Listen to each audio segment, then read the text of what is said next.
As the wind erodes and the water corrodes, altering everything we think we know, but we don't. It's all temporary, and it used to, but now the thought doesn't scare me or keep my feet from following one after another until I slumber. Then my mind, not my feet, wander and dream of people and places I'll never see again.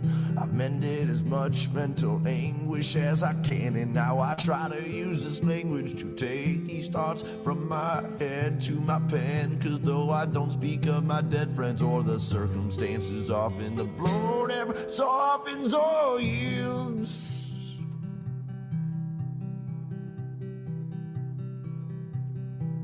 I'm in a desolate field, lonesome stargazing, night blazing, chasing traces of remembrance and reverence of relevant friends and acquaintances, and faceless and nameless names and faces. And while my mind is racing through these photo albums and quotations, all these people and places far from me, for only land and stars I see when I'm outside of the Mile High City, which is not my city, for I was born 1,000 miles northeast of there, in the land of beer and lakes and pistol fire on MLK's birthday, where there is no minorities and segregation's mandatory. But that's a whole nother story altogether, and no matter the weather or hardships that any place brings, I'll still laugh when people shiver and say it's freezing, or say, hey, no, wait, I already had 18 mixed drinks, but I guess it's a Midwest thing, and I'm a mess from a dirty city and brought most of this filth I've gathered with me. Welcome to another week of Experience Andy Weins Live, our opportunity every week to come together to share in a lesson learned. This week, we're going to be talking about how authenticity is your currency. The world is a complicated place. The more authentic you are, the more you simplify your message, the less complicated life really becomes. Coming up after the verse.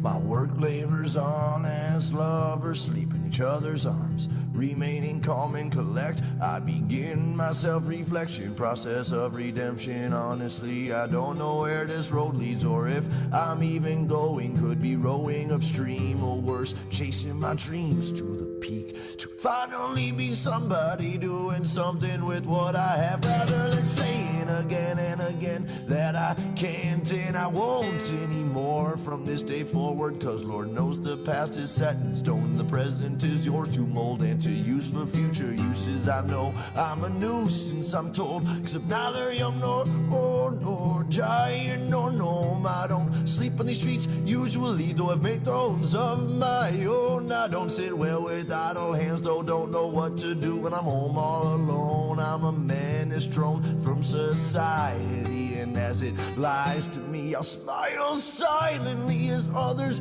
do as they please. I am watching and listening, and I'm grinning all the while, 'cause sometimes all you can really do is smile. So as the work labors on, I'll keep on singing my songs, and this day's never done. We just keep on spinning around that sun, and well, through all these miles and trials, all I've learned to do is smile. Is to smile.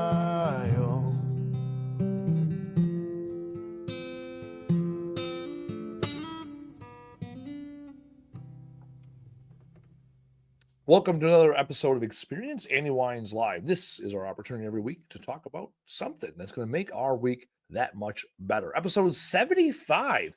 Been doing this for a year and a half now. Really enjoy this opportunity to come together every week. And I always start the shows off with a moment of gratitude. This week, I am thankful for my girlfriend, Jenna.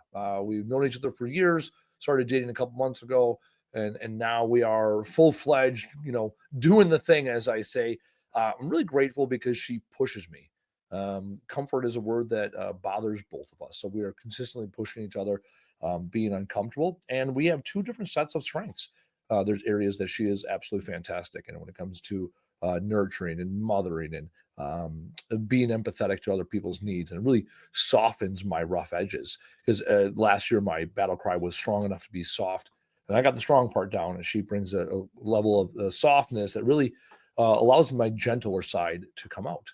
And then for her, I'm a little more operational and I'm a little more logical, and so bringing that clarity into her life and her business really has allowed her to pursue her dreams in a more laser focus, if you will, when you will, if shit word.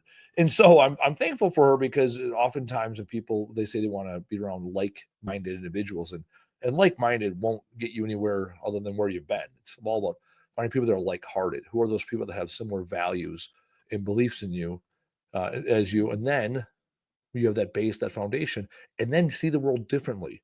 And you can point out each other's blind spots. And so, I'm really thankful for her for continually pushing me every day, gets me out of my comfort zone, pushes me, challenges me, and that's the most sacred part of our relationship. So I'm very thankful for that, allowing me to pursue the man I want to become, and having her guide me along the way. Pay bills. Let's talk about why I do this. I come on the show every week as a way to fill my pipeline with an opportunity to get more speaking gigs and share my message and my influence with the world.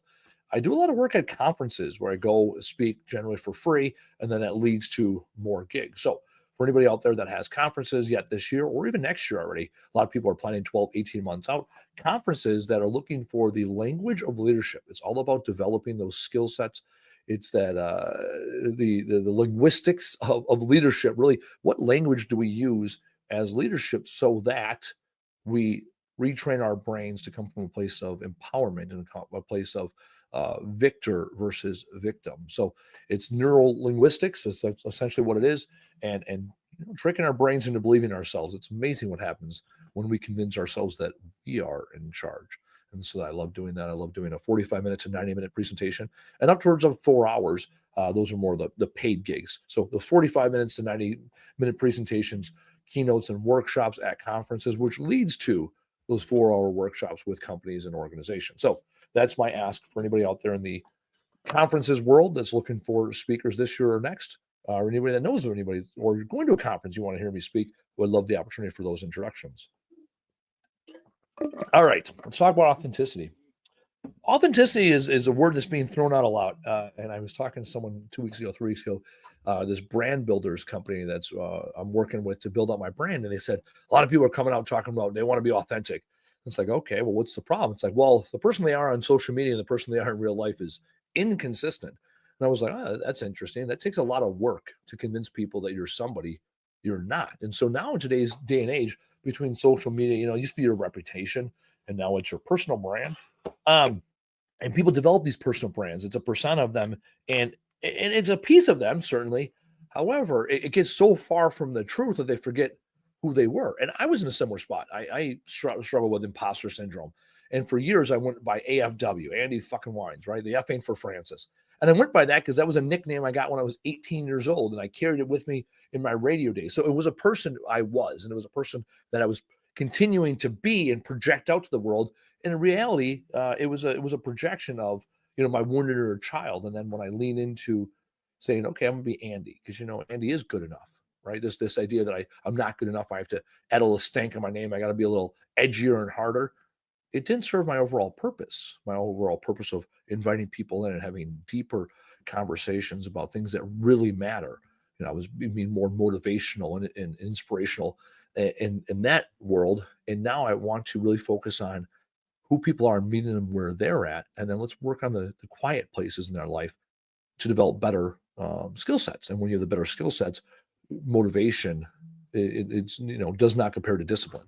Having the discipline of thought will get you a lot farther than having motivation every now and then. And so as I think through this, I think about where I've been most successful in life, and I've been most successful when I've been very clear with who I am, what I want. We had a recent situation here at work. We have a new employee. She started last week, and she spent the majority of the week with me as I was training her. And I gave her very clear and concise communication. And she's recent college grad, 23 years old. And then this week she talked to my business partner. She's like, well, I don't know what Andy wants. Like, what's his expectation? And my business partner kind of laughed. She's like, well, exactly what he said. When he says, I want this, there's no mincing words. This is what I want. And as a business owner, she's in marketing. This is the post I want. Do that thing. And she was confused by it because she came from internships and college where people say things they really don't mean.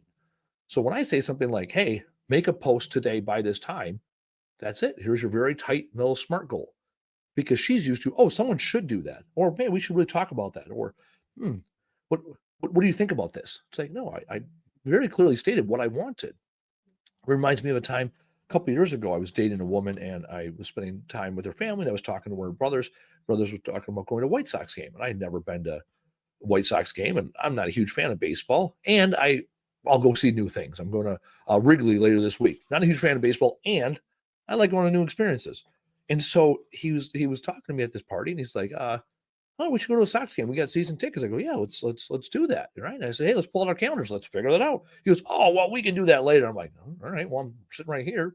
And then I brought up another time. I was like, hey, we're going to a Sox game. He's like, oh, yeah. I talked to some people. I'm like, all right. And then I explained it to her. I said, yeah, it's kind of weird. I want to spend time with your brother.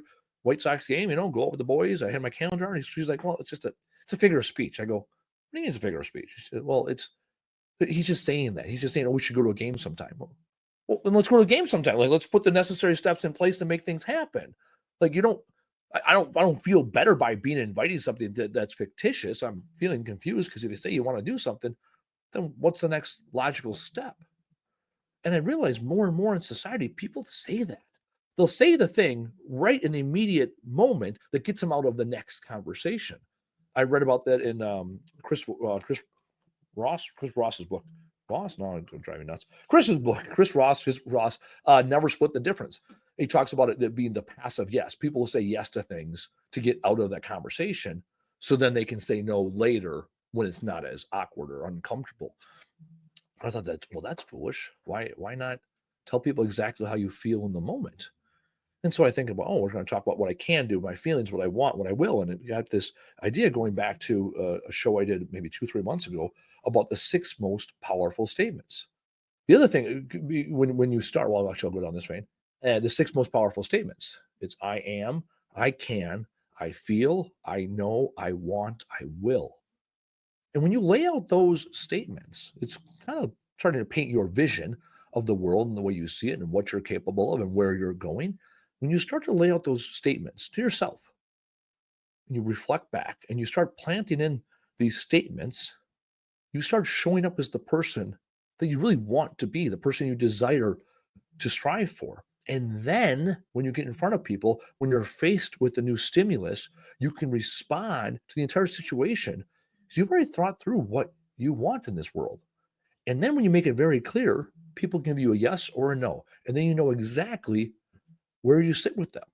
The challenge is all this ambiguity. People talk around things and not about things. People will dance and yet not make decisions. And so for this week, when you are faced with those situations, start a sentence with I and then see where it takes you. What I also noticed in this situation with the woman that recently started our company, she's saying a lot of, well, you can. I go, hold on, why are you projecting onto me what you can or can't do or what I think, what you think I feel? She goes, well, people. I go, well, I don't care about people. There's 2 people in this conversation. I know one of them. And then she goes, well, I get anxious. I get this. I get that. I go, okay, all right. You get anxious before doing this thing. Sounds good. What can you do about it? Right? Because you'll start, I can't do this. Oh, hold on. What can't you do? Nobody cares.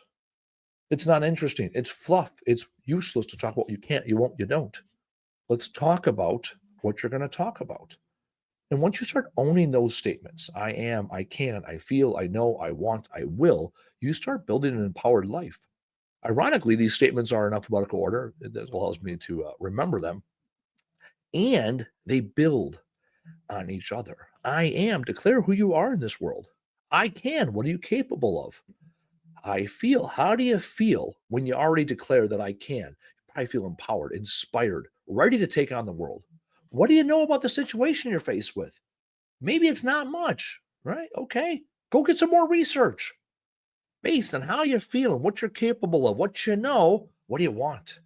What's the end state you want? And what are you willing to do? When you live your life like that, you all of a sudden have a very clear vision of where you're going in that moment. And then the opportunity is to express that to others in a way of confidence, in a way of empowerment, in a way of focusing on the abundance. What can you do? What will you do? What's the end state you achieve from that? Not the result, not the, well, when I do this, I get that. No, no, I will do this. And it's in the journey, not the destination, that you find joy in this world, because the destination is not always guaranteed. There's sometimes you go into a situation, you think it's going to be terrible. Other times you think it's going to be great. And then the situation is what it is because you go into it willing. You're willing to do something. You're willing to sacrifice your time, your energy, your money. You're willing to give of yourself. And then you're also willing to receive what the world has for you. When people go in this world declaring who they are and what they want to be, they live the life that they truly manifest. Manifestation is not this whimsical, I spoke it into the universe and the universe answered all my hopes and dreams and prayers. No. That's not manifestation. Manifestation is living the life you want to live, communicating with the people that are going to support you getting there, excommunicating with the people that no longer support your dreams, looking at every opportunity through the lens of what do I want? And once you start doing that, the decisions become very clear. And then when you make decisions that are inconsistent with your end state, that also becomes very clear. Since I started dating Jenna, and I have this very clear end state I want to achieve with her, I've communicated it to her. I've communicated to her parents, my parents, almost everybody in between. And because I have this very clear end state in our relationship, where we will go, because what I'm willing to offer, what I'm willing to sacrifice, what I'm willing to do, now the people that support us, and the people that choose not to support us, choose not to support us. The decisions we're faced with are very clear and obvious as to what our next step is, because I went through the exercise of what am I? I am worthy, because for the longest time, I thought I was not worthy. I let that wounded inner child that said I was not good enough speak up more often than not.